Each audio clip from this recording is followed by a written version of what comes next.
So Chicago Bears lose 52-21.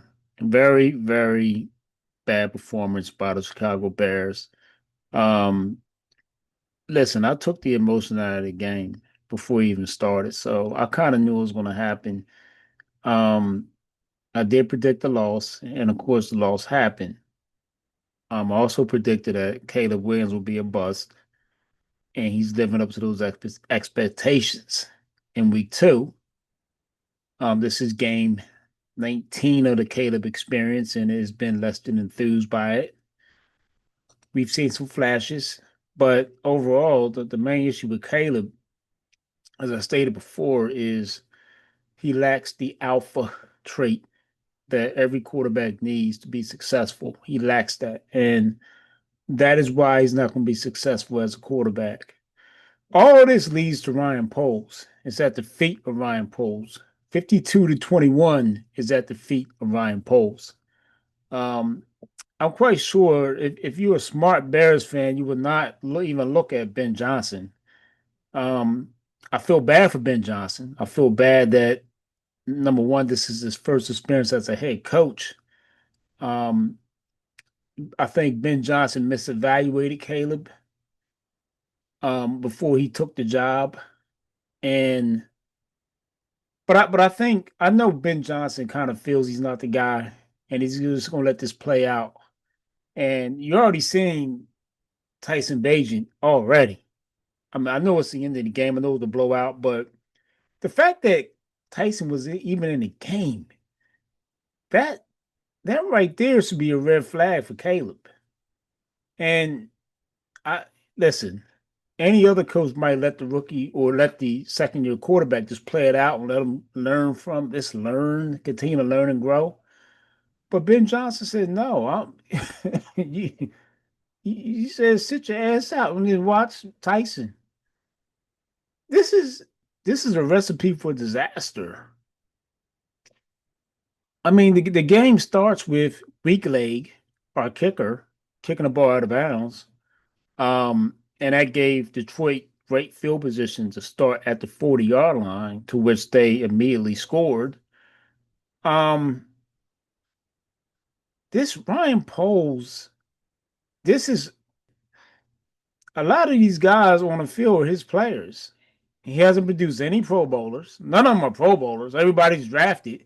Matter of fact, so we got what, we got four high draft picks, three second rounders, and of course that third round offensive tackle Stiff that is never going to be anything. He's out too. What is he going to do? You know, so from Yale, by the way, since when's the last time Yale produced any type of offensive talent, offensive line talent? When's the last time you ever heard from Yale making a big reduction in the NFL? So Ryan Poles decided to be cute and draft him in the third round last year. So this is a stiff because you got one of the best offensive tackle coaches, Dan Bouchard, who was coaching this guy. And if he can't get on the field with Dan coaching him, then who the hell can you like, dude? Your football acumen is so low. Ryan Poles is the main problem of this issue. He is now 15-38, and we are going nowhere fast. Next week against Dallas at Soldier Field is no walk in the park because you got Dak Prescott, who is in a shootout with the Giants today. I'm not sure if they won or not, but damn, that's not looking good either. Because I'm trusting Dak Prescott all day versus Caleb Williams in a shootout, and I damn sure don't think it's a shootout now because Caleb, man. This is like we up here thinking, okay, maybe Detroit's defense has fell off since they lost their defensive coordinator, Aaron Glenn, who was with the New York Jets. But Detroit seem to right the ship this week.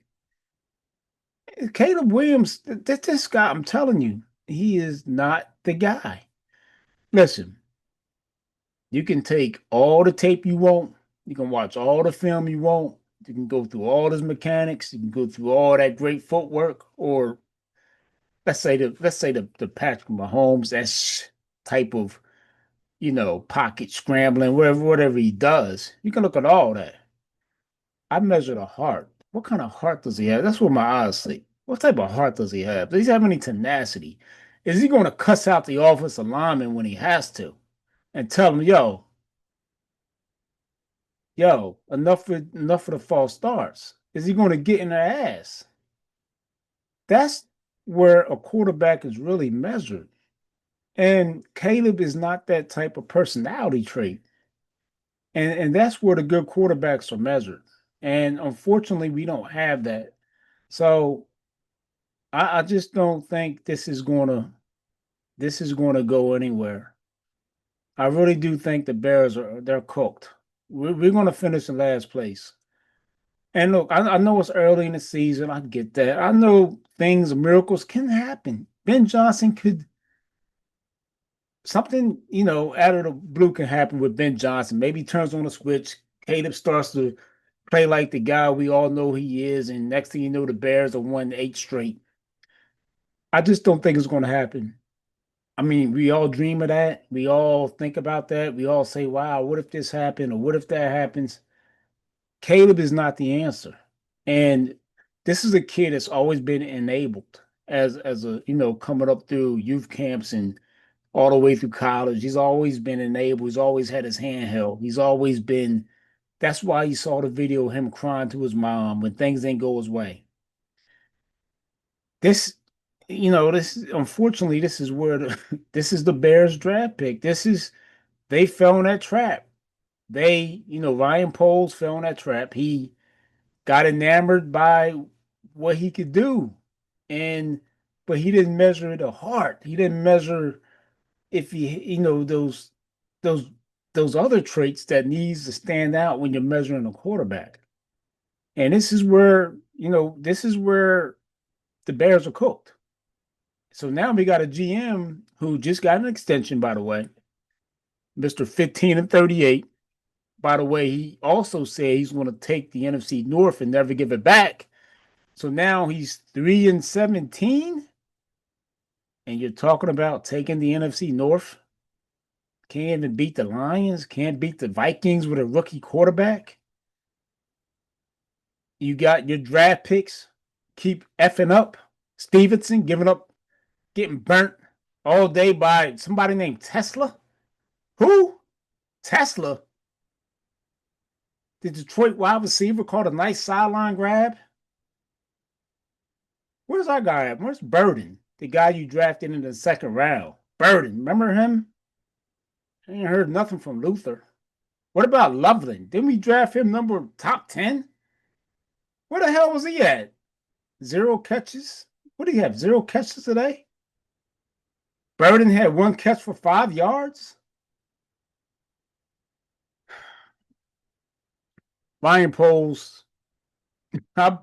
Yo, it's a joke, man. This is a total joke. We really have some rejects. And the last thing, the most important piece, is we're going to take the North and never give it back. That are at the top of our franchise, Bears fans. We have some rejects, man. I'm sorry to say this. Listen, I respect their education background. I respect that, what they've done in their past, but they have zero, and I mean zero, football acumen. Excuse the noise if you hear it, but they have zero football acumen. They can't draft. Look up north, man. Look at Brian Gutekunst. I can't even pronounce his name. Brian Gutekunst was with the Packers for 16 years before they gave him the job. He understands their culture. He knows what they want.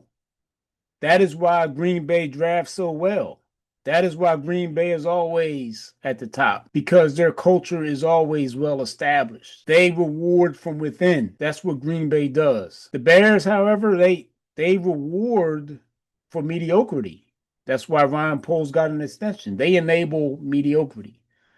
And when you're running your franchise like that, you're not going to go very far. That is why we are where we at. I'm out.